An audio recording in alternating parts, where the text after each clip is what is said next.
Examinons en 2 minutes le cas suivant. J'ai une méthode qui s'appelle getService, qui est synchronisée. C'est une méthode d'instance, elle vit dans une classe, donc l'objet de synchronisation, c'est l'objet this. Et puis, à l'intérieur de cette méthode, j'ai du code, et à un moment, j'appelle une méthode isNull de service pour exécuter d'autres codes que je n'ai pas précisés. Et il se trouve que cette méthode isNull de service, qui retourne un booléen, est également synchronisée. Il se trouve qu'elle est aussi synchronisée sur l'instance dans laquelle on est, donc sur l'objet this aussi. Qu'est-ce qui se passe quand j'appelle isNull?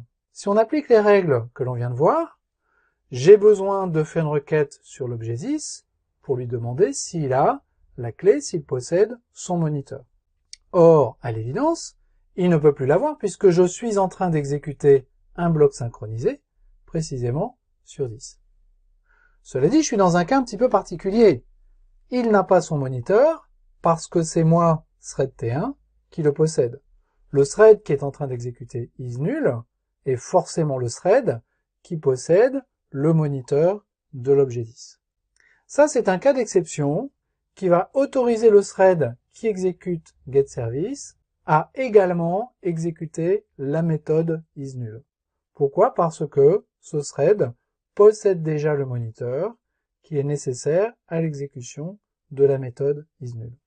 On appelle cette propriété le fait que l'on puisse exécuter un bloc de code synchronisé sur la même clé que celle que l'on possède déjà en tant que thread, on appelle ça le fait d'être réentrant.